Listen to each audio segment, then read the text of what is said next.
Welcome to Rumpled Trenchcoat, a Colombo podcast for all your Colombo needs. I'm Rich Nocella. And I'm Adrienne.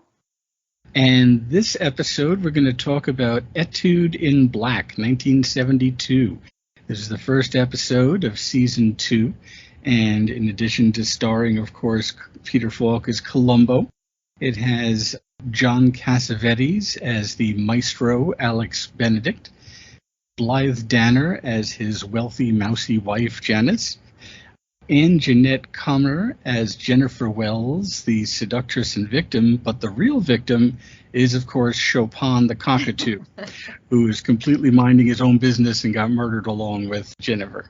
This episode, it's fun. It's a good, fun episode, but there's not a lot going on with it. This is actually the longest before Peter Falk shows up as Colombo. It's a good 26 minutes in before he appears, and they're setting up a lot, but I guess we could just kind of briefly, his motive, the conductor, is pretty straightforward. He's having an affair with his head violinist, Jennifer Wells. She wants him to divorce his wealthy wife to marry her because she doesn't want to be a mistress. He obviously does not want to and decides to kill her instead. Right. And the plan is for him to get his car to his mechanic so it looks like he doesn't have a car, and get his wife to drop him off at the auditorium. What would you really call that? The concert venue. Okay. All right. Yeah. Like yeah. Okay. So, I know it's supposed to like mimic Carnegie Hall with a big, the big clamshell to project the sound out. I don't know, because I don't know California. I don't know if that's like the Hollywood Bowl. I don't know what that is. It looks like an iconic. I'm sure that's not just for this. They didn't design this as a set. I'm sure that's amphitheater. Yeah, and they did use it again many years later in the newer episodes when there was another murderous conductor. But mental, those conductors, they're really committing murder. They kill a lot of people. So the idea is that his wife would drop him off there, so it looks like he couldn't have left the venue. Right. And the idea is that he would sneak out, get to his mechanics, drive to his mistress's place and kill her, make it look like suicide, complete with a pre-typed suicide note. Right. And drop his car back off, get back to the venue. Nobody would have known he would have left. And that really is the plan. That's the whole setup. Right. And it's not a bad plan. A little bit more complicated than Lady in Waiting, which was probably still the best, simplest murder plan that ever was. But this isn't bad. It doesn't have too many moving pieces, but it does depend on a lot of things. So part of his way of getting back into the mechanic's garage, he has to unlatch a window in the bathroom and has to assume that nobody for the rest of the entire day would relatch that window or notice it was open and relatch it. Right. And also, could we take a moment and just talk about how filthy that bathroom is? That was a disgusting gas station bathroom. The worst of any, even rest stops in Jersey. Yeah. I-95 don't look that bad. That was horrendous. I get it. It's a mechanics. It's a bunch of guys. But these are mechanics who are working on Aston Martins, Rolls Royces, Maseratis. This is not just your local place. And I think it was pretty clear that they had a gas station bathroom set and they were just using that. Well, it was funny too you said that, because it's supposed to be like this very high-end repair shop. And not only is the gas station filthy, Mike the mechanic, is it Mike? Is that his name? Yeah, it was okay. Mike. Yeah. He's like the personification of that bathroom, because he's also filthy from head to toe. He looks like a 1920s orphan. Yeah. But he's a mechanic, and I'm like, I don't know if I would trust this guy. What is he doing with these cars that he's that filthy? It does make you wonder, because he has that, a 20s orphan with a 70s mustache. Now the actual plan takes place. We saw the setup. So the plan really is that, just so I have it straight in my head, Alex, or Maestro, wants to kill his mistress while it looks like what was his excuse that he was not, he just said, don't disturb me before the plan, right? Yes. Yeah. Basically, he's known for taking a nap before the show. I do want to talk about this because the nap comes up a lot. It does. He's often like, I'm going to go take a nap now. And I'm like, Yeah.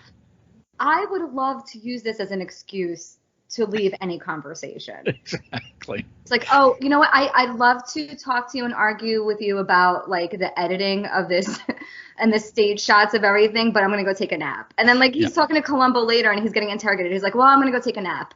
Yeah. I would love to just leave awkward conversations being like, I have to take a nap. And everyone's like, yep, you're right. You do have to take a nap. It's like, okay, didn't realize it was nap time. I'll continue my homicide investigation a little later, I guess. Don't bother me. I'm in this room. Seriously, I'm not sneaking out to go to my mechanics a few blocks away and drive to murder my mistress. But whether he used the phrase "I'm taking a nap" or not, that time I can't quite remember. But boy, he used it enough that I would not be surprised if he did. Okay, wait. So just to recap recap your recap for me is that the maestro wanted to kill his mistress and have it appear as a suicide. So the setup is he dropped off his car at the mechanics, had his wife bring him to the concert venue.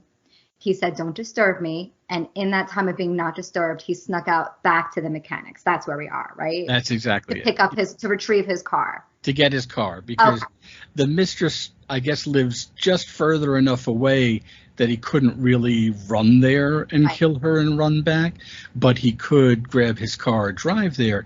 And you do find out later on she was only 4 miles away. So I don't know. I guess it would have been rough to run the 4 miles and 4 miles each way, right? Yeah. So you can figure, like, if you do a 20-minute mile, I mean, Cassavetes is in like his 30s at this point, maybe 40s, right? So you're looking at like a 20-minute mile. So you're talking like over an hour each way. Yeah, okay, because 20 minutes there and murdering her, however long that takes, and then 20 minutes back. 20 minutes per mile. Oh, per mile, excuse me. Oh, okay. You're going to figure like a 20-minute, I guess that's like a walking mile. So like maybe like a 15-minute mile. But well, look, even if you did 10, it's still 40 minutes there, 40 minutes back. And that's if he's jogging in his tuxedo with the carnation. Yes, exactly. To and from the murder site. Yeah. So, that is the idea. Is at the venue, sneaks out, gets his car from the mechanics, again, counting on an awful lot of things, including being able to get the car out. His car was up on the lift, so he had to lower the car. There was just a lot going on, and then he zoomed over there, and so he's at her place. She has this cockatoo. Chopin was there in the cage, almost completely irrelevant, but the fact is he gets behind her. They have a lot of awkward 1970s cool dialogue about sex, and it's just kind of weird and awkward, and you can tell that was Cassavetes' influence, even though it was written by Baccio. Apparently a lot of the dialogue was improvised, I found, and it does kind of make sense. He hits her in the back of the head with her own ashtray and carries her to the kitchen with the idea of making it look like she turned the gas on to poison herself and then fell off the chair and hit her head on the oven door. Which he does with a little practice run of him falling down and seeing if it would land correctly, which I don't know how it could, because he hit her in the back of the head and it didn't, I don't know. He was not a very intelligent, for a virtuoso, he was not a particularly intelligent murderer. I find this one funny because he's very, very careful with a lot of his planning. And then he makes a lot of mistakes. He just completely falls apart with the rest of his plan. He's very meticulous. Like, I'm putting on the gloves. I'm taking off the gloves. I'm placing a pre-typed suicide note. He made a lot of mistakes, but was very meticulous about the mistakes he was making. Yeah, pretty much, because it's, what's funny I found about this one is that you're right. There was a lot of setup. I think Colombo, like you said, didn't show up till about 26 minutes in, 25 minutes in. And a lot of it was Alex preparing for the murder. So he put, it's like a lot of the briefcase. They showed the briefcase a lot in this, where like, why did he even need the briefcase? Because all that was in there were the gloves that he needed to handle the briefcase and the suicide note that he pre-typed, which I feel like both could have been put in his very non-rumpled trench coat, because he also wore a trench coat that was very cleanly pressed. Yes, he did. But both of those could fit inside his tuxedo jacket or whatever. I didn't understand why he needed this whole briefcase to go in the trunk of his car, and it was a whole big production. I thought the briefcase was going to be what he got busted on, and it never. Right. No, it was completely irrelevant. He also had the scarf in there, but that was just solely to wrap up an ashtray to hit her with. Well, that's it, because I'm like, oh, when he got to Jennifer Wells's apartment and she was fake playing the piano with, just such enthusiasm. Right. That actress was clearly not playing the piano. When he grabbed the ashtray to murder her with, I thought it was going to be a murder weapon in his briefcase. There was no reason for the briefcase. He showed up with a briefcase that had a pair of gloves, the suicide note, and a scarf, all of which could have fit in. I mean, magicians do that with he just could have worn a top hat. It would have been fine. He could have worn the scarf and the gloves, and then just had the note in his pocket. Yeah, it was it was a lot. I don't know. He has a lot of flair. But yes, okay. So he did hit her in the back of the head with the ashtray, but then set up her death so it looked like she hit her head on the oven door that was open. Right. He turned on the gas, with the exception that would have hit the front of her head. So that wasn't really well thought out. No. Even in the way he tried to reenact it, I guess to sell it to us, the audience, he purposely did a spin around to make it look like he would hit his head. And like, no, that's not how anyone would fall off the chair. You're really not fooling us on that one. That was not. It would have been better if he had strangled her with the scarf and made it look like she has hung herself or something. Yeah, it wasn't. This was an odd one. Yeah. And so here's how he does get caught just in advance here. He goes over to her and he's wearing the trench coat to cover up the fact that he's kind of already dressed for the event. He's already in his tuxedo, and he has a carnation that we find out later that his wife grows in a little tiny box garden, especially for him to wear in his lapel. And of course, he drops the carnation while killing her. It just falls off his coat. And he doesn't realize it's gone until he goes back to the concert. So he's killed her. He's got the car back. We don't see him putting the car back. We just now at this point assume that he does. Right. Goes to the small distance between the mechanics and the concert venue, sneaks back in, and now goes out on stage. After a lot of drama of, what, Jennifer Wells isn't here yet? From their point of view, this was a talented artist who flaked and didn't show up for the concert. Right. And so they went on with the show, and the show was great. And while he's conducting, and again, he was conducting like she was playing the piano. He was waving the stick around. Yeah, it wasn't really in counting out time, but you and I both, we're an orchestra and chorus, and so we know what a conductor counting out time looks like. That wasn't it, but it was fun and dramatic, and he looked good while doing it. It was certainly TV conducting in its finest. Sure. Yeah. And then he looks down and sees that he doesn't have the carnation. Right. And so we already know that's a problem. Right. We don't know how, but we know it's a problem. And then and only then do we cut to Colombo. Police Department, Lieutenant Colombo. Would you mind if I came in? At the vet's. Yes. With the introduction of his Basset Hound dog. Yes. Named Dog. Yeah, new for season 2, his dog named Dog. Right, which was great, because really, if a detective was going to have a pet, Colombo absolutely should have a droopy Basset Hound. I mean, that's just perfect. It was perfect casting. Yeah. But it's a little bit of a reveal, because at first you think that Colombo is at the doctor's for himself, and then they kind of pan over and see that the dog is there. And all of that is a big excuse for the vet staying late so that he could watch the concert, because his wife doesn't like concerts. So we get to see the concert on TV. Right. I guess we can get into it a little later, but this is the start of what they would do sometimes that I didn't like. Okay. And that is Columbo solving a case due to a 1 in a million shot that he just happened to witness. Okay. This wasn't him figuring it out as much as him. I mean, he figured it out, he noticed it, and this will make more sense a little later, but the fact is that he just happened to see the concert at the vet's place. Yeah. And then just happened to be at the vet's 1 week later rewatching that same concert. Right. And that's when it really struck home to him that the maestro was not wearing a carnation. Right. And that's only important because when he's interrupted at the vet's by the person calling him from homicide, I guess, saying, hey, this young woman was found dead. It appears to be a suicide. We need to check it out, blah, blah, blah. Okay. Which, by the way, is also funny because he tells the guy on the phone, yeah, I'm at the vet's. Well, they called him there. They knew he was there. And that didn't make sense either. None of that makes sense. It's not like they called a cell phone and he said, hey, I'm at the vet's, because Right. that didn't exist.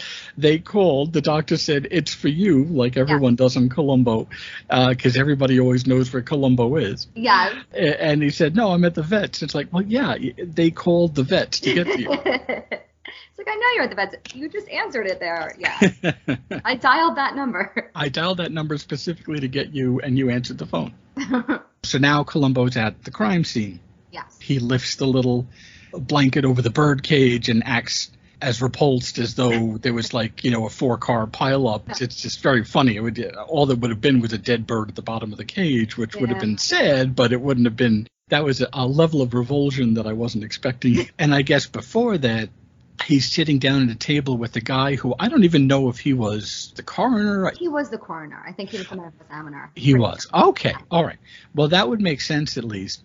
And then again, they have more 1970s movie, mean streets, gritty dialogue about how the police department just sent a description of her. Murder is bad, but suicide is sadder. This is what they gave me. This is the dossier that they gave me. Female Caucasian piano player born Kenosha, Wisconsin. This is what they gave me. Now look what I find in the scrapbook. Miss Wells, London. Miss Wells, Paris. Miss Wells, Miss Wells, Miss Wells. Genius, superb, talented, magnificent, feeling, taste, fabulous. Look what the department gives me. Female Caucasian piano player born Kenosha, Wisconsin. And they just keep going on with it and on with it. It was a very clear filler scene that was interesting in that, yes, it was probably good to know that she was this world traveler. Essentially, it's Columbo's way of saying she had so much to live for. Why did she kill herself? So he's already doubting this was suicide. Yes. He says that right away, doesn't he? Yes. He says to the coroner. He can't imagine. He literally can't imagine suicide. And I guess it's kind of sad, and we certainly don't want to take too much time up with it, but of course, everybody knows that people can commit suicide and do commit suicide who outwardly have everything to live for. Right. So it's not, this clearly is not a sensitive portrayal of suicide. This is clearly just a way for us, the audience, in Colombo to say, well, we know this wasn't suicide. Okay. So it's like the juxtaposition of this is what you look like on paper, but look at what a spectacular person this is. Yes. And I feel that was what they were going for. Yeah.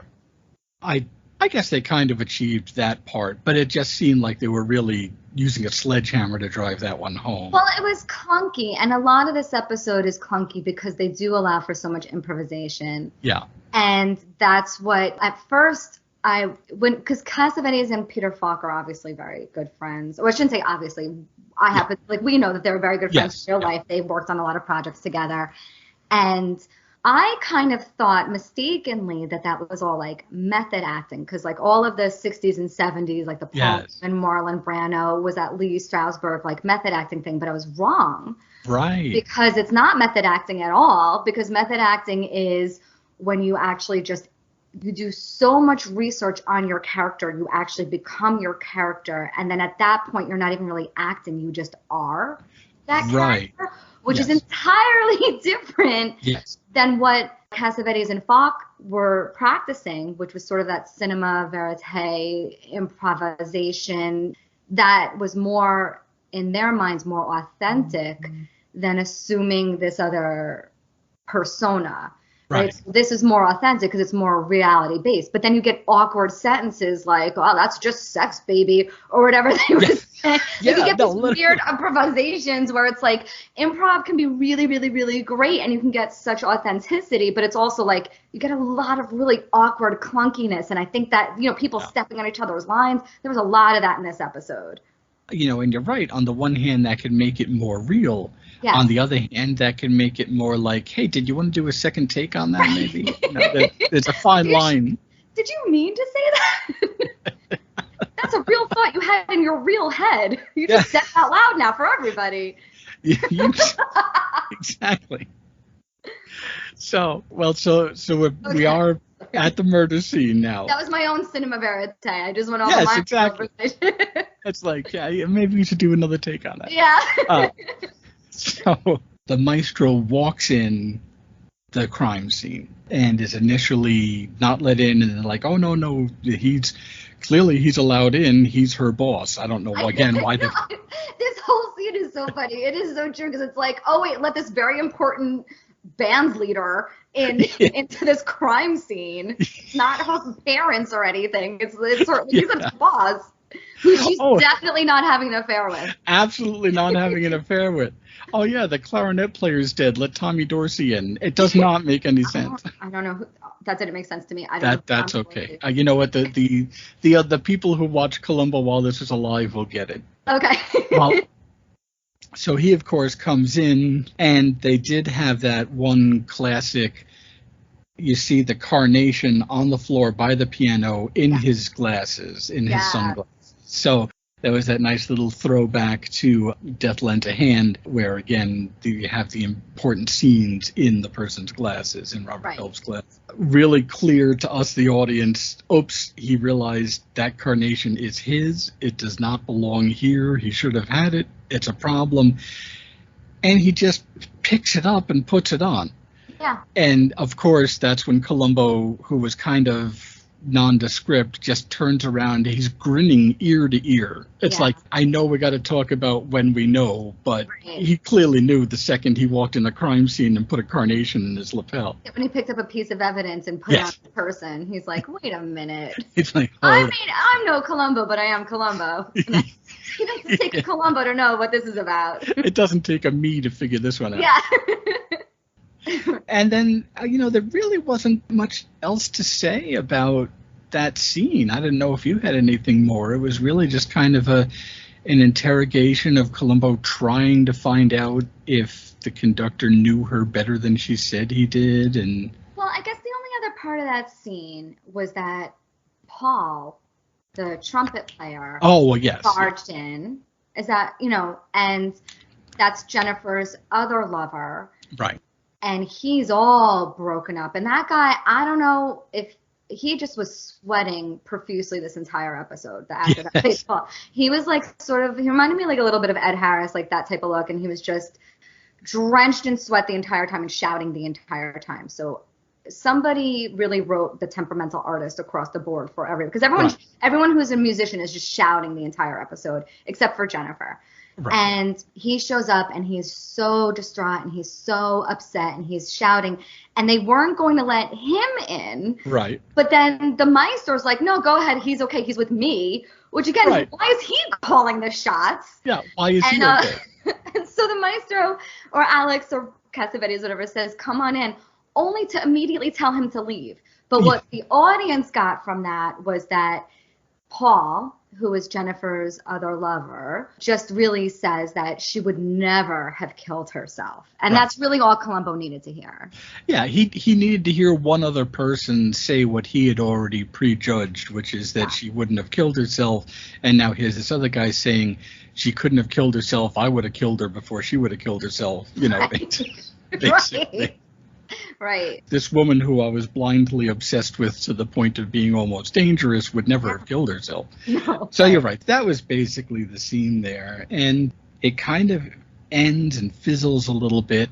I don't even remember if there was what the transition was or if there was even another scene. I just remember Columbo then showing up at the maestro's house. Was there anything of importance in between then and there? If there was, I don't remember. So, yeah, I don't think there is. And so we're greeted as another reminder of the 70s. You have this beautiful, lavish house, chandeliers, but he's met at the door by Pat Morita, of course, from the Karate Kid and the original owner of Al's Diner on Happy Days. And in the credits, he's listed as houseboy. Okay, I guess unfortunate. That's okay. Little unfortunate, a little problematic, but in the 70s, that's what he would have been. Why he wouldn't have been called Butler, I think it's just because he was Asian. And that's, I think if he was British, he would have been Butler. And because he's Asian, he was houseboy. Yeah, I don't know. I guess there was a lot of problematic scenes, but I didn't notice that in the credits. But there's a lot of problematic scenes in this episode. A lot, actually. But yes, okay.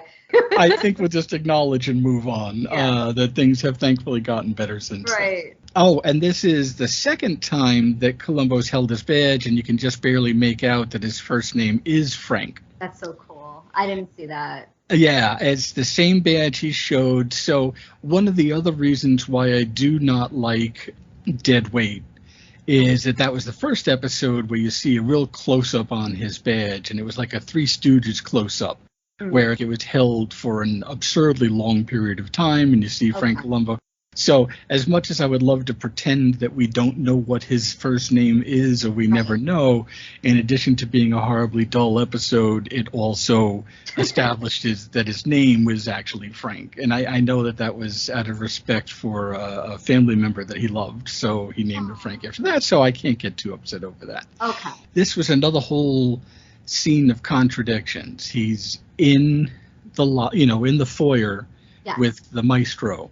Right. And he's doing a good job of his, hey, I came over to ask you something important, but now let me talk about everything except that. Yes. And so that was fun. Yeah. But it's almost like they didn't know what they wanted to do, because the maestro was like, well, here, come in, please, have a seat. And he's saying, no, I wouldn't want to put you out, but do you mind if I walk over there anyway? Again, it was just off. It was just weird. I can't tell if that's because the two of them are buddies and they were just like, okay, let's just start rolling and let's do our improvisation, or if that was the idea of how Colombo does kind of keep people uneasy and on their toes, I guess.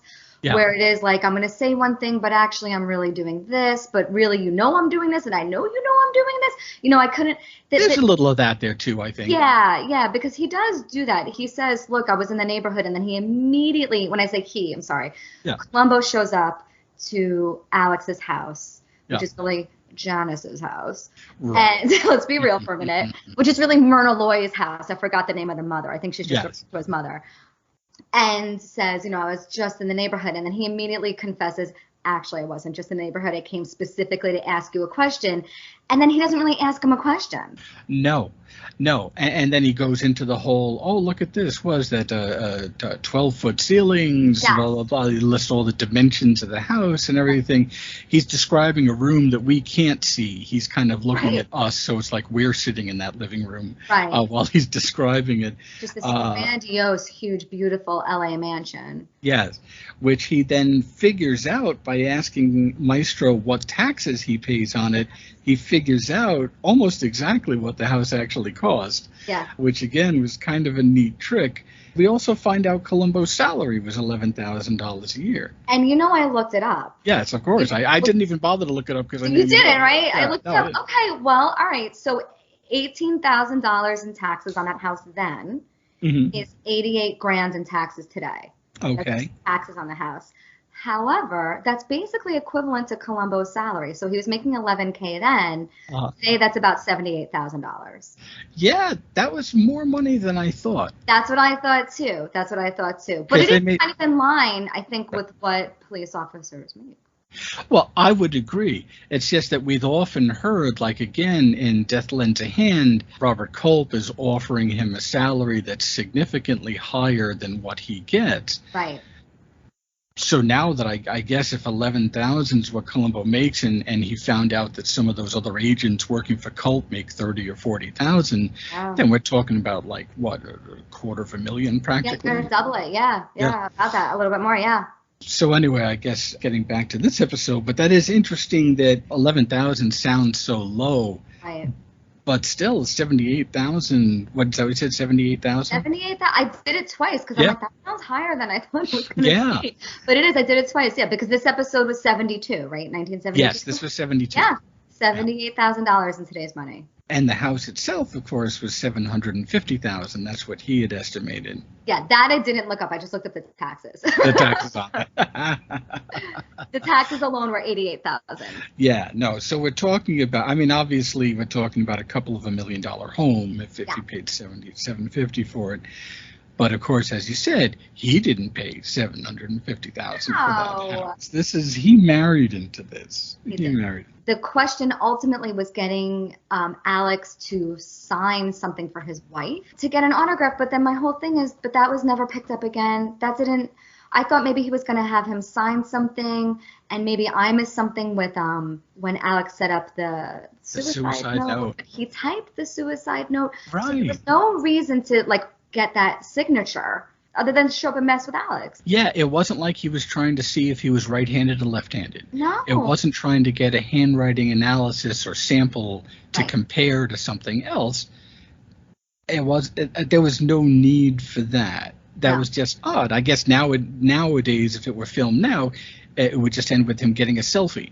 I think it's a testament that we're both having a hard time because we both just watched this less than a week ago. Yeah. And that we're both having a hard time remembering some of the connective tissue of the episode, some of the scenes going to scenes, and even what he went over there to ask for in the first place.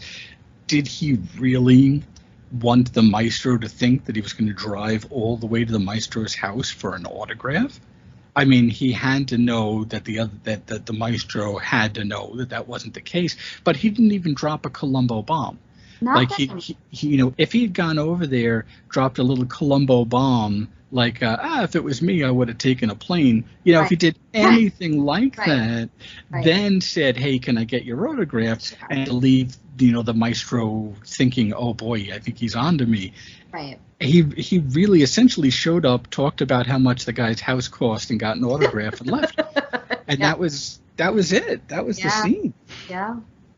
That's how I remember it too. Yes. Yeah. And so now he's at the mechanics, Colombo, I should say. And again, a lot of obvious ad-libbing, talking over each other. Colombo just really having a fun time in the guy's car, who's putting up with it for really no reason. I mean, at that point, he'd say, could you get out of my car? Yeah. This is probably $1 million car at the time or whatever, several $100,000, I'm sure. And he's just sitting in there with the cigar. I mean, he wasn't smoking it, but still. Yeah. So, and all of that, I don't even know if he did anything there other than to say, hey, this is an expensive car, and hey, this guy works on your expensive cars. I think it was just to find out that there was no real reason for him to bring the car to the mechanics the night of the murder. Right. That's true. I think that's what was there for us as the audience to just see that that's when that happened. But it was just really, there was no reason for him to interact with Alex. This was really just, I think, again, just scenes with the two stars. We're very happy these two stars are together and they're acting together. And there was nothing of substance there at all. And then when Alex left, I believe that is when Colombo had that interaction with the mechanic. I don't know if we actually even found out if he said there was anything wrong with the car at that point. No, we did. We did. Okay. We did, yeah. And so at least that scene ultimately made sense or got something out of it, is that the mechanic just said, the maestro thought it sounded funny, but thankfully there was nothing too wrong with the car or whatever. Right. And then it did have, to me, one of the funniest Colombo lines maybe ever is when he asks the mechanic to look at his car, and he says, and he comes up with all these excuses as to why he can't. It's like, well, I only work on foreign cars. Yeah. He said, well, that is foreign because we know it's a French car. I said, yeah, but there are limits, mate. That was great. But when he told Colombo, did you ever think of getting another car? And he said, well, I have two cars. My wife's car is nothing special. It's just for transportation, you understand. Yeah. Like his was the fancy car. His is the good car. Yeah. Yes. Very funny. So that to me was an absolute classic Colombo line. Honestly, there's just so little going on at this point. Colombo obviously also had no problem not only getting to the venue and sneaking in the venue, but to sit down at the maestro's piano and play chopsticks. Yeah. So anybody who heard that knew that wasn't the maestro. You'd think that somebody would have come out and said, who is playing the maestro's piano before the night of another concert? What is going on here? And that whole scene was just to show that the suicide note, and this is one of the mistakes that the maestro made. Now, this is very interesting. So, all right, well, but just first say the mistake. Okay. The mistake was he had the note pre-typed on her typewriter, so he was smart enough to know that they could tell if it was the same typewriter or not. But he was not smart enough to know that you can't just stick a piece of paper in a typewriter and wind it to the line and have it be perfectly level. That the moment you take paper out, if you put it back in, you'll never get it to line up correctly. You'll never get it to line up perfectly again. Right. And so as a way to prove it to him, Colombo destroys evidence in a homicide case by pressing a key to show that the S was misaligned or whatever letter it was. It made me laugh so hard because honestly, before he even got to that part, Colombo spent a very long time establishing how a typewriter works. Yes. And I was like, this is like, I get, if I was teaching maybe my kid how a typewriter works, that would make sense because decades after a typewriter was ever used. But like he's explaining to Alex how a typewriter works in depth. This was a lot of filler, but for some reason, because we like Cassavetes and Falk, the filler didn't strike as hard as it did in some other episodes. Well, this is what happens when doing a podcast, right? Because you watch, the reason we do this podcast is because we're huge Colombo fans. Of course. And we love Colombo, and we've watched all these episodes 1,000 times. And so when I was like, I asked you, I said, what's the first episode of season 2? And you told me it was this one. I'm like, I love this episode. And then I love this episode because it's a great episode. But when you sit down and you realize that, we're going to talk about it, I'm like, there's a lot of filler. Yeah. This is an episode where there's just a lot of filler. And I don't want to dismiss it as bad filler. It's great. I love it. The dynamic of them together is great. The Janice character played by Blythe Danner is just like, wow, Blythe Danner is just so likable. Yeah. What a likable actress and a likable character and just an all-around great lady. But when you have to sit down and actually talk about it, I'm like, there's not a lot. There's a murder. And then Colombo solves it, and that's pretty much the episode. That's it. Yeah. Really, that's it. There's not a lot of just like, this moment happened, and this moment happened. It's a lot of just the two of them playing off of each other. Yes, and so somewhere, and I don't even remember where, but at some point, Blythe Danner, Janice Benedict, is at lunch with her mother, played by Myrna Loy. Yeah. And so this was good because usually the Colombo wealthy matriarchs are vicious and mean. Yeah. This one was really protective of her daughter by trying to essentially half bribe, half blackmail the two reporters that they went to lunch there specifically to bump into. Yes. To get them to not write a lot of salacious stuff about or speculation about Alex possibly having an affair with Jennifer Wells. And it was purely out of protection both for the orchestra, which which at some point later on the episode says, my daughter is my first child, this orchestra is my second child. Right. So she's protecting both her daughter and the orchestra by trying to let this pass as quickly as possible. Yeah. But she still is domineering enough that at the end of all of that, she orders lunch for her daughter. Yes. So she's still domineering. That's true. That is true. Yes. She's still domineering. She's just not vicious about her domineering. Yes, that's fair. She's a very pleasant, I guess she's a despot. Yes, yeah. I would agree. I forgot that she did order her lunch. That's right. I guess that's the only thing that we didn't mention going all the way back to when the maestro left the crime scene after putting the carnation in his lapel. He was met by some reporters who videotaped him saying, she was a genius. We'd lost a bright light in music because we needed the video footage of him having the carnation outside the concert. Because we then had the video of him not wearing the carnation in the concert. And that was the whole episode. We could really skip Paul completely. That was completely worthless. All we found out from Paul was that he had a drinking problem. He smoked marijuana, big deal, jazz musician, that he was also actively seeing her. And that's, I think, the only other thing that's important is that she didn't leave Paul for the maestro. She was seeing them both. And I don't know if the maestro knew that or not. What do you think? I don't think he knew that. And I think the other thing with Paul, he was a weird character in that, you're right, he was so clearly love-stricken. He really did love Jennifer, but like in a really uncomfortable way. A smothering way. A smothering way. And then beyond that, when Colombo met Paul at his like other job, at his like jazz rehearsal, he asked him for more information to help solve her murder. And he's like, hey, man, bro code. I'm not going to tell you anything. Like, that made no sense to me. It's like, you love this woman so much that you're busting into a crime scene. Yes. Announcing to everyone through all of your sweat that she never would have killed herself. You're still sweating months later, or like days later, I guess, while you're rehearsing in the jazz space. Columbo's like, I totally agree with you. I think she was murdered too. And do you have any information? He's like, yeah, I have this information. She left me for an important man. I'm going to hint and imply, but I'm not going to tell you that it's Alex. Right. It made no sense to me. That made no sense. No, because Colombo even said it at maybe his most sarcastic so far. On the way out the door, he said, yeah, no, it makes perfect sense that the love of your life has left you for another guy and that you wouldn't try and find out who he is. Yeah, you wouldn't ask his name. Yeah. Because he said, he's like, I didn't even ask his name, man. Yeah. And he's just like... He's like oh, even he's calling BS on that. Yeah. So that was funny. We also didn't talk about the only scene that was like super uncomfortable for me in this entire episode, because some of them are dated. Right. They don't age well. Yeah. Was the Audrey character, which is the little girl.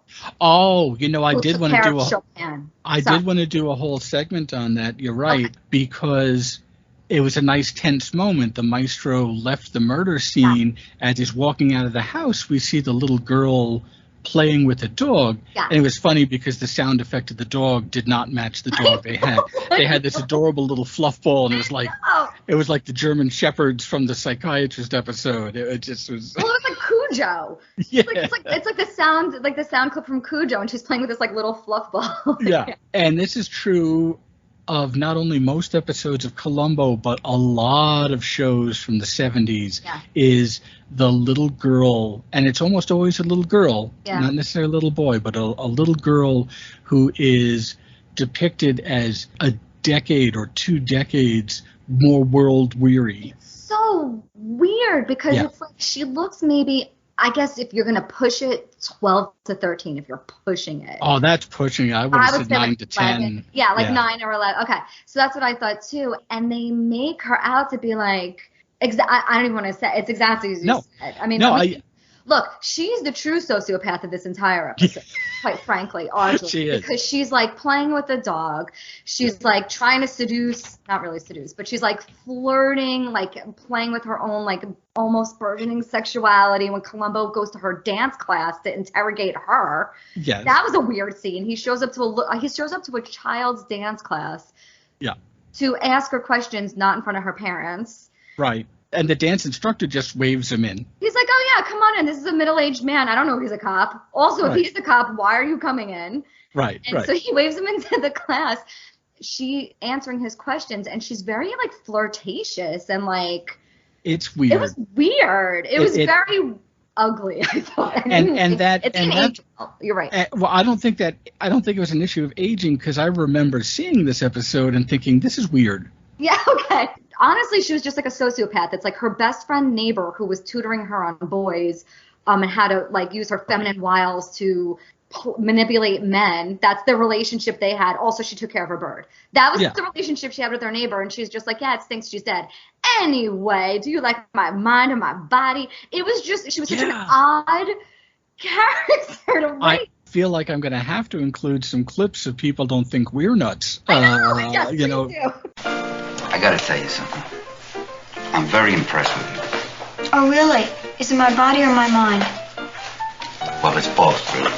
No, seriously, Audrey, give me a break. What I'm trying to say is that for a young girl, you're a very independent-minded person. Don't bother with any male chauvinistic compliments. If you're trying to butter me up, that's not the way.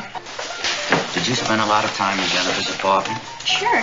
She used to tell me how to handle me. It sounds like of the time, like very Flowers in the Attic, very Yes. like Blue Lagoon, like all of those. Yeah. And I don't know if I have the right time frame, but in my head, it's all that like That late 1970s. 70s. Yeah, and it'd be like maybe the equivalent, like if you had like a kid now use like say like the F word or something. Where it's Right, what's right. funny and shocking is the fact that it's a little kid acting Right. like an adult, but because she's a girl, they made her. Well, they made her sexual. I don't want to say it. Okay, so yeah. just say it. Yeah, this is Yeah, made her they sexual. they sexualized her as a 10-year-old because that was shocking Right. and therefore supposed to be funny.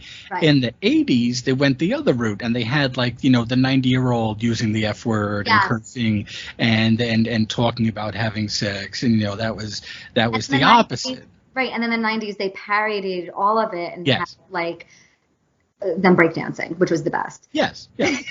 Yeah. No. Like, So exactly. So they went through the whole cycle. Yeah. They're like, hey, let's have kids act like adults. Let's have seniors act like kids.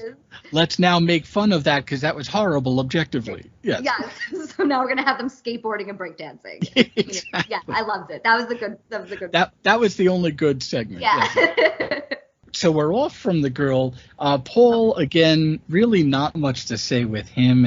And I think the only whole point of the interrogation of the girl was Right. just, again, to try and find out who's the older guy that was visiting the neighbor, the victim. And we all think it's the maestro. And, of course, she points out Paul.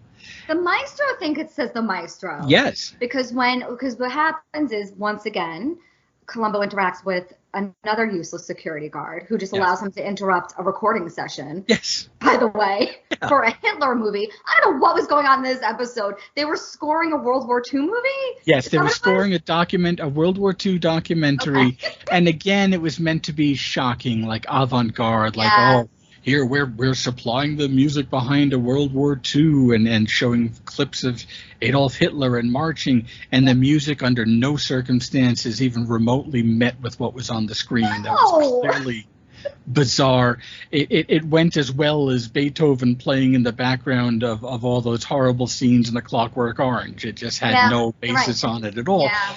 And maybe that was, I don't know the year that came out, but I imagine it was in the ballpark, probably a little later on, but it was certainly in the ballpark. So Colombo shows up, and then once again the security guard's like, "Go on in." I'm just sitting here guarding a table, evidently, because he's certainly not guarding. Apparently. He's supposed to be guarding. He's not stopping people from coming in. And I do have to laugh that there was a great big sign that said no food or drinks allowed, and then another one that said smoking's okay. I missed that. That's funny. But yeah, so the two security guards, the first one, Alex startles Yes. in the very beginning of the episode, and this is another security guard where Columbo's like, "Hey, is it okay if I go in there?" And he's like, "Yeah, go on ahead." He won't mind. Yeah, So he won't bring mind. The little girl. They're into just a recording rehearsing. Session. Yeah. They're just rehearsing for this recording session that they may not be recording at the moment. They go walking in, and of course, the big reveal is that Colombo thinks that Audrey is going to point out Jennifer's lover. Right. Who we all think is the maestro, who the maestro also assumes is the maestro because she goes walking over in the direction of the maestro and actually points to Paul. Right. And that's when I think maestro was also surprised to learn that Paul was still seeing Jennifer. Yes, it was actually a good scene, but it was absurd. Scene. It's a cool scene. It's a great scene. You know, probably they just would have shown her a photo, but right. It's a cool scene. It's a great scene. It was a good twist. It was a good aha, like gotcha, not gotcha moment in the episode. It was a good part. It was a good part of that. It was. And you're right, because what I was thinking is he's asking her to walk up to and point out a murderer. Yes. Yeah. Not a lineup, not behind the screen, not, hey, if I show you this photograph of a man who's been photographed 10,000 times in every newspaper in the world. Right. Where she could say, no, it's not him. And then he could say, oh, well, then if it's not him, then let's, take a look at some of the other people in the orchestra. He just says, no, let me bring this little girl in to point out a murderer. Well, this is why Audrey's a sociopath, because she could handle it no problem. She didn't break a sweat. She's like, yeah, I'll go march up to this murderer. That's this guy. This guy was banging my neighbor. That's what this energy was. It was very uncomfortable, her character. It really was. I didn't like it. I didn't like saying that. But Audrey was so worldly, evidently, that Colombo could go ahead and do this with her. Yeah, it was. At 10. It was weird. Yes. But it still was a good scene. If you left all that other stuff out, and it was just, hey, here's a young eyewitness who's gonna really nail this case for me, and then she points out a completely different guy. Cool. That's a really solid twist of a scene. That was a great. So now I think all that happens next is that Columbo's at the vet again with this dog. Like, he's made absolutely no advancements whatsoever. No. You know, there's a whole side plot about how Paul was going to get fired from the orchestra, but the maestro saves him, but he saves him by really condemning him. You know, it's like... He saves him by revealing his violent past. Yeah. He's like, you can't fire this man because... Yeah. You can't fire this man because of his suspected violence. We have to feel badly for him because he is so violent. That's really what he did. Yeah, he said, you can't fire this active alcoholic and drug taker because of his violent past where he punched a woman in the face. Violence against a woman. Yeah, it was assault against a woman. So you can't punish him for that. And they're like, why not? And he's like, you got me there, you know.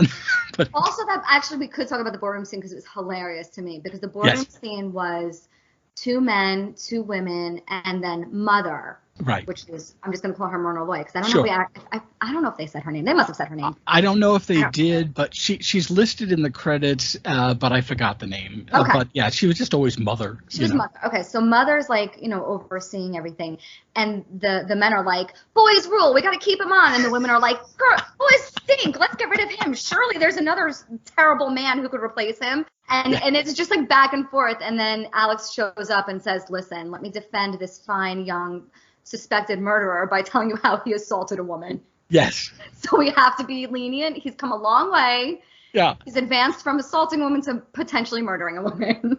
And again, I thought in the beginning that we were supposed to believe that they were talking about Alex replacing the conductor. Yeah. Very briefly. I agree. And then it was clear that they were talking about Paul. So again, another nice little twist, unless I really was just out of it. But I really thought it was like, we have to keep him. There's a case, but it's not proven. He's been accused, but it's not proven. And I'm like, well, nobody's been accused of anything here so far. This is still a suicide, except that finally it became a homicide, and that was the only Colombo bomb that he drops on the maestro at the piano scene, is that, oh, by the way, it's not a suicide. Oh, listen, just one more thing. I know you don't agree, but at least I've convinced my superiors that Jennifer Wells was murdered, was not a suicide. And they've officially assigned me to the case. That's my specialty, you know. Homicide. Right, not menacing, but like threatening. It was basically, you're now stepping into my world. Yeah, he's like, I might not be able to play anything more than chopsticks. Right. But this is my specialty. Yeah, here's what I do. Here's my opus. Yeah. So that was the boardroom scene, which was very funny. It really was weird in how it was absolutely the 2 guys saying, hey, he's innocent until proven guilty, and the women were like, the heck with him. There's like, you could throw a rock and hit another trombone player. Well, that's why it's so funny to me also. But it's like the Los Angeles Philharmonic, I'm assuming. It's that idea. Like the most elite orchestra that you could possibly. I mean, it was her baby. Yeah. Yeah.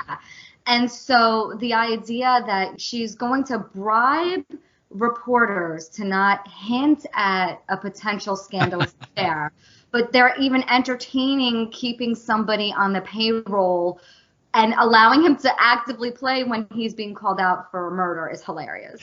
Yes. It is a little silly. It is a little silly, and they did at least hand wave that by later on Mother telling Paul, all right, well, you got an important protector. He really defended you by telling us about how you punched a woman and you're an alcoholic. Also, hang on for a second. Also, learning that, would you want that man playing in your orchestra if he has a background of assaulting punching a woman in the face in New York? Isn't that what it was? I think so. I mean, in his defense, he finally gets to explain it. He was asleep. Somebody was trying to steal his wallet. He woke up and hit her in the face. So they gave enough of a fig leaf to say, okay, that could be believable that he wasn't purposely punching her in the face. Okay, I get it. But it still just sounds very funny to say. It's like, oh, no, you got to keep this guy, sure, he punched a woman in the face and was found guilty of it. And he's an active alcoholic and drinks too much and smokes too much weed, but he's very valuable for our orchestra. that you're right. She went through all that trouble to not have a hint of a scandal when here's a legitimate scandal. Yeah, this is a legitimate scandal. Also, I wouldn't want to be second trombonist because that guy sweats so much. I can't get over how sweaty this actor was and how they allowed this to happen on screen. He was so sweaty. It must have been hot because there was even a scene where Cassavetes had beads of sweat running on his forehead. And it wasn't like on purpose, like, I'm being found out, like or sweating it out. Yeah, it was probably like 85 in California, and the scene was in the sun that day, Yeah. But that is very funny, and he's the very personification of temperamental artist. So then it really comes down to Columbo's back at the vet. Yes. With his dog for the second set of shots. Happens to again be a Saturday where the vet decided to work so that he could still watch the same concert he watched last week.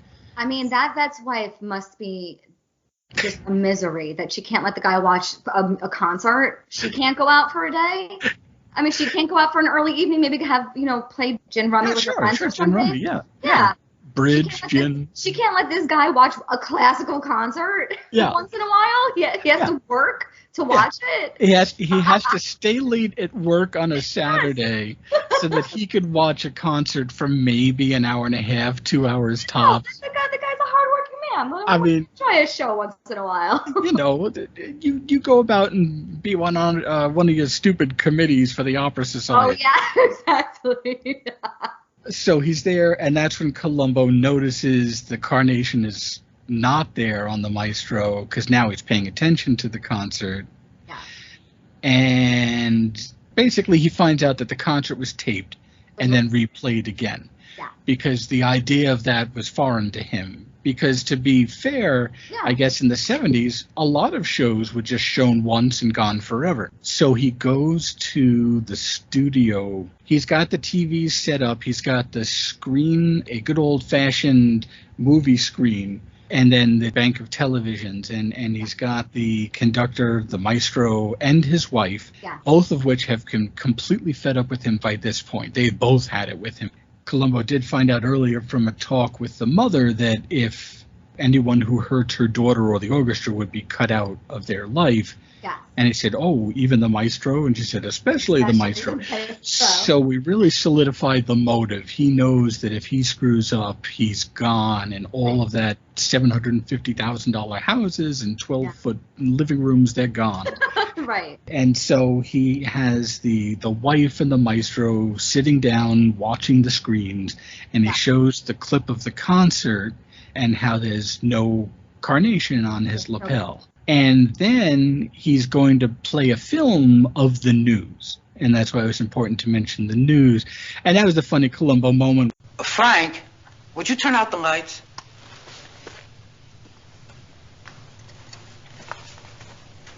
Frank, better turn on the lights. How do you work this thing? The knob on the right. Did you operate it for me? Sure. Frank, want to turn off the lights? A really long setup to just show that after leaving the victim's apartment or house that he has that boutonniere, and on the concert he didn't, and that was it. That was. Can you walk me through this? Why this is such a big deal? Because I think it's just so easily explained away, which is that there's a whole scene that we didn't even talk. We really didn't talk about Blythe Danner's character at all, which is Janice, who's just like this. There wasn't much to say. There's not much to say. She's very pleasant. At one point, Columbo does confront her, and sort of implies what she already knows, which is that he Alex probably had an affair. Had an affair with Jennifer Wells. Right. And so that's when she reveals how she does grow these carnations specifically for Alex's boutonniere to wear in his lapel during the concerts. Right. So the idea, because really, I watched this twice and I'm like, why doesn't this make sense? When I watched it the first time, just like casually watching it, made sense. Right. Rewatching it helped me fix my brain with understanding this. Okay. Sure. Okay. So what we know as an audience is that Alex had the boutonniere, snuck out, killed Jennifer. Yep. Dropped the boutonniere at the crime scene, came back, and was recorded during the concert without a boutonniere. Okay. Right. Then later that night, goes directly to the crime scene, finds the carnation at the crime scene, picks it up, puts it on his lapel. Columbo sees it. And then he walks out to get filmed by the news crew with the carnation on. Right. How is this an aha moment? Couldn't he easily just say, I had it during the concert? I guess that's it. No. I had it, he can't, because he never was filmed with a concert. The entire concert from beginning to end, he did not have the flower. Okay. He then left the murder victim's house wearing the flower. Okay. Why? The concert was already over. Did he, after the concert was over, say, oh, I forgot, toss it in his lapel, have it fall out, pick it up, and put it back in again? I feel like that's the weakness. I feel like he could have. He could have. Silly, but I think he could have, but I think it's silly. It's silly, but also don't forget that he did tell Colombo when he was putting it on, oh, I was wearing this and it dropped off my coat. This is mine that I wear for the concert every time, practically. So it's weak. It's weak. Right? I mean, it's a little weak, right? We're gonna get to our segments where we could probably discuss that is a little on the weak side. So. Now we're at the segment of our show where we ask, when did Colombo know? I kind of knew it right from the start. It was nothing definite. It was a lot of little things. Little things. Now, in this case, the maestro flat out says, you knew from the very beginning, didn't you? Yes. And Colombo never answers, though. Right.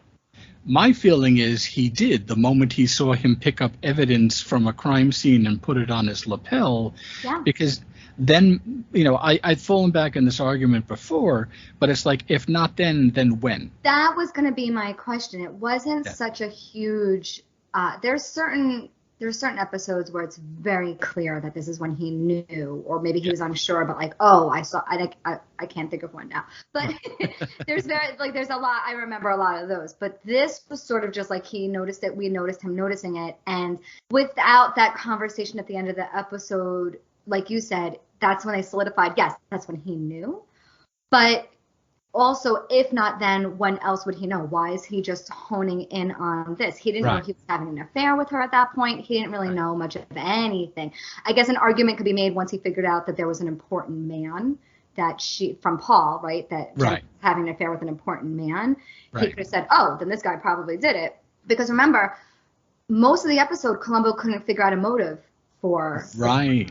And even Alex said, okay, well, if it's not, it's sort of like your question, right? Like, if it's not suicide, I mean, it's very sad that this is suicide, but if it's not suicide, why would anyone kill her? Which is a real good question. Yes. Why would anyone kill her? I guess we could argue that aha-ish moment was at the scene after the boardroom where Columbo was talking to Mother, and he confirms that I would cut anybody out, and he puts his hand on his head, he sinks into the couch. It's like, what, you didn't think that this woman was going to destroy somebody who hurt her daughter or Augusta? Like, that was a shock to you? But it looked like it was a shock to him. So I guess you could argue, I still feel he knew from the beginning, because otherwise he's harassing this guy this whole episode for no reason. 100% he knew from the beginning, and you're right. And Columbo does what you're really not supposed to do in real life law enforcement, right? Is that you're supposed to let the evidence speak to you, and then you follow the evidence. And even if you don't want to get tunnel vision on somebody, right? You don't want to put the cart before the horse, right? So you don't want to focus in on somebody and then look for evidence that supports that. You want to follow the evidence to see where it leads. Yeah. So Columbo never does that. Right. But that's because we're supposed to be like, oh, he's like a super detective, and he always knows. Well, when you said cart before the horse, of course, you have to think of Lady in Waiting. Yes, I think that's probably why I said that. I may be, where again, it's like, to the audience, we know, of course, she murdered her brother, but why didn't he think they were in cahoots together? He immediately ruled out her lawyer boyfriend. But I guess that was such a good episode that we're spending more time talking about that one than this one, practically. Oh, wait, I have to say one thing about this, though, just to link the two episodes again. Same doorbell. Yes. Yes. Now I listen for the doorbell. Now you listen for the doorbell. Exactly. Yes. It's the rich Colombo doorbell.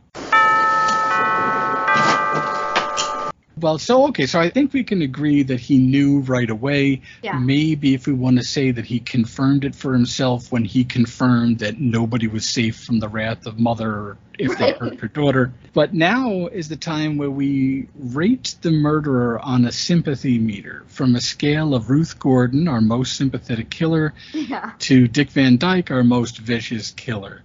I'm beginning to be very fond of you, Lieutenant. I think you're a very kind man. Don't count on that. I don't know if you want to go first this time since I went first before. Sure. With this one, I'm going to put him, I wouldn't say he's sympathetic, but I don't think he's all that evil. Mm-hmm. I think that, quite frankly, Jennifer Wells is a pretty unsympathetic victim, which is sometimes what we run into when rating them. Right. Yes. Because she is kind of awful. Yeah. She's not horrible. She's not the worst, but she is. I never understand this dynamic when they show it on movies where they have a man, usually it's a man with a mistress, right? With this particular dynamic, where she's so much worse than the wife. Like, so she's so much more of a nag. She's like telling him about his career. She's like, oh, you don't even care about your wife. You care about her money. And I think he does kind of love his wife, honestly. I believe that he did. I think he's just extremely narcissistic. Yes. Extremely entitled. Yes. I think he loves the money, but I think he also doesn't want to hurt his wife. I don't think he wants to hurt his wife. And so Jennifer was like laying into about how like your wife's the worst. You agree with me, don't you? She really didn't give him an ultimatum. She truly was blackmailing because an ultimatum was leave your wife or our relationship is over. That would be an ultimatum, right? Yes. And maybe a more typical mistress would do. This is leave your wife or I will expose you, and you will lose what I'm telling you that you don't need to worry about losing anyway, which is your house, your money, your career, all of it. She's like, you're talented enough, we'll be fine.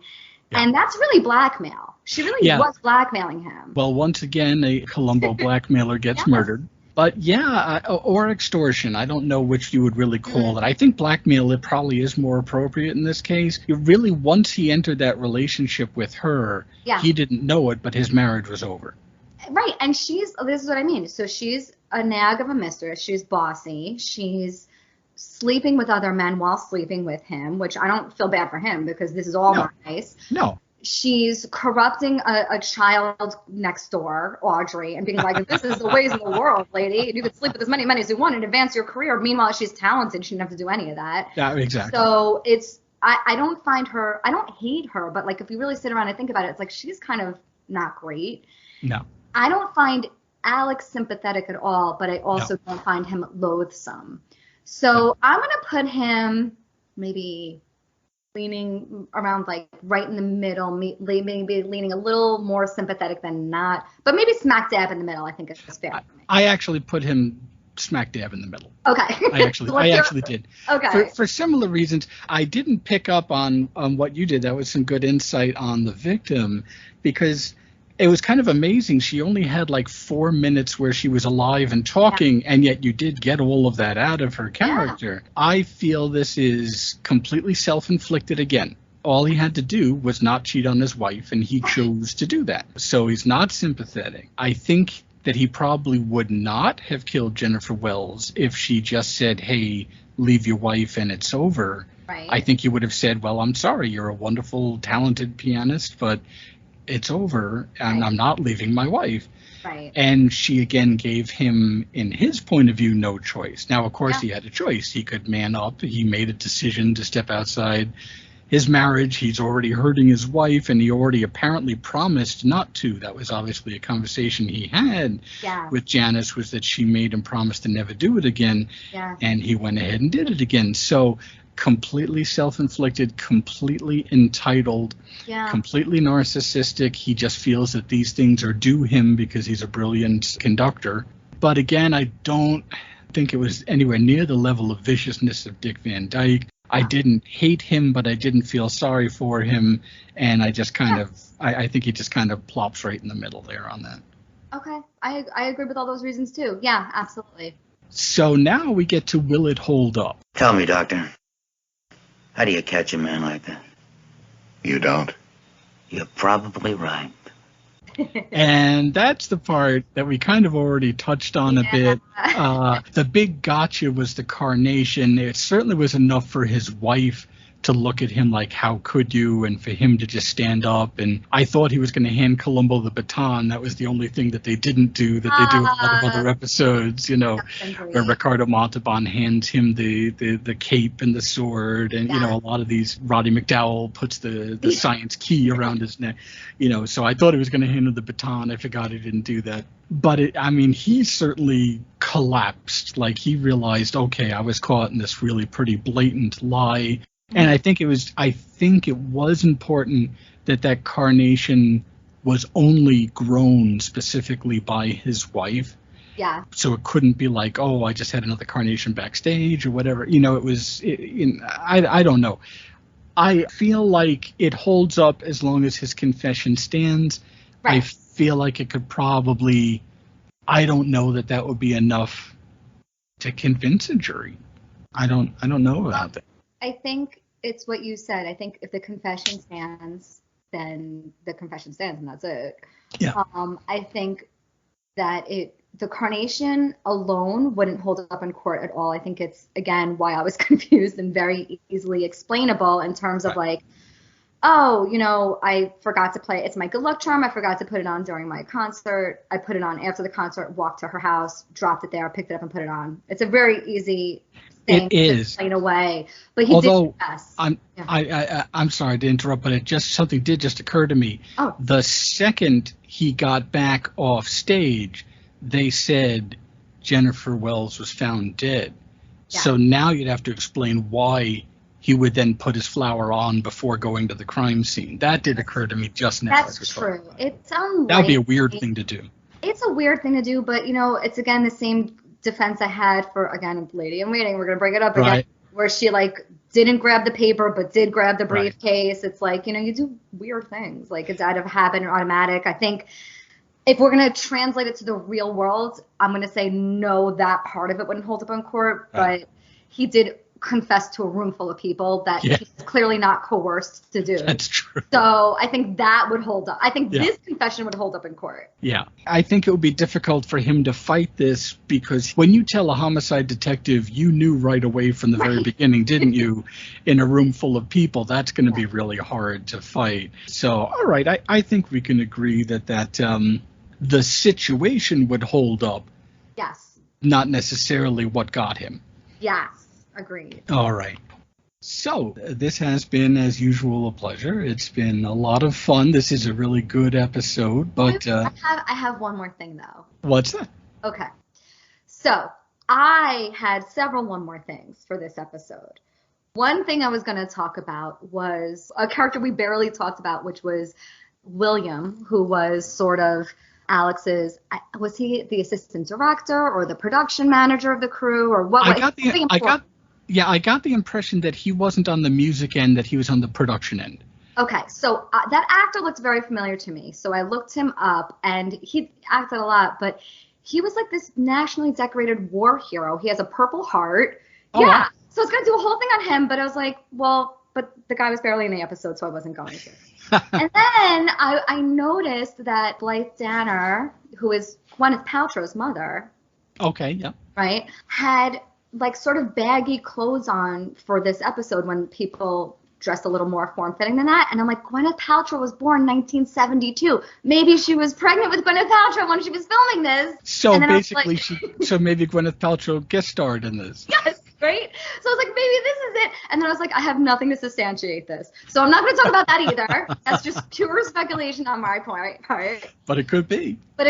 So I had those ideas of my one more thing, but then I thought my one more thing will be something we have to thank our dad for, because he told me this bit of trivia. Oh, one more thing. Oh. Dad told us this bit of trivia about Cassavetes as a famous director, that he had done several other projects that got some critical acclaim, but his wife Gina Rowlands wanted him to write a play about a woman who was middle-aged and with some severe problems. Right. And so he started to write Woman Under the Influence, but he realized that it would be too intense for her to do 8 shows a week of that. Yeah. So he instead made it a movie called Woman Under the Influence. But he couldn't get funding for it. In his own words, Cassavetes said nobody wanted to spend money for a film about a crazy middle-aged dame, which was basically the movie. So he told his good friend Peter Falk, which was just maybe a year and a half after this episode, and Cassavetes mortgaged his house, and Peter Falk gave up $500,000 from Colombo money to help to finance the film. That was basically half of the production value. And this time I looked up the money, and $500,000 came out to just about $3 million. So going to a friend for $3 million to help finance the movie. It did very well in smaller festivals. It got really critical acclaim. It was very divided. You had some people who thought this was upsetting. You had some people who thought it was brilliant. But it wasn't going to be shown at the New York Film Festival, which was a very important film festival for independent filmmakers. And Cassavetes got frustrated and called his friend Martin Scorsese. And Scorsese actually had 2 movies that were going to be screened there, and he threatened to pull his movie from the screenings if they didn't show Women Under the Influence. They did, and it became incredibly successful. It made more than its money back. I think it made like around $30 million or something like that. It made a lot of money for the time for an independent movie, and that was all because Peter Falk helped, who of course starred in the movie, and Scorsese basically blackmailing the film festival. So the only time a Colombo affiliated blackmail worked. Out of curiosity, the movie was Italian American. And that was Scorsese's documentary where he interviewed his parents about their early life in Sicily and then their life when they moved to America. And it was just this very fascinating telling of all the stories, and they are gifted storytellers. He would use them in his movies a lot before they passed away. And so that was that. So if it wasn't for Columbo, there would have been no Woman Under the Influence, and frankly, he wouldn't have gone on to do any of his other movies, because at that point he was like, well, if people don't want this, then I'm done. Okay. That's very interesting. Yeah. It's all very cool. Very cool. I had to co-op you one more thing because I didn't have anything else. So I guess at this time, we'll say thank you all for listening. You can follow us on Instagram at Rumpled Trenchcoat, on Twitter at Rumpled T, on Patreon at Richard Nocella, and on YouTube at Richard Nocella.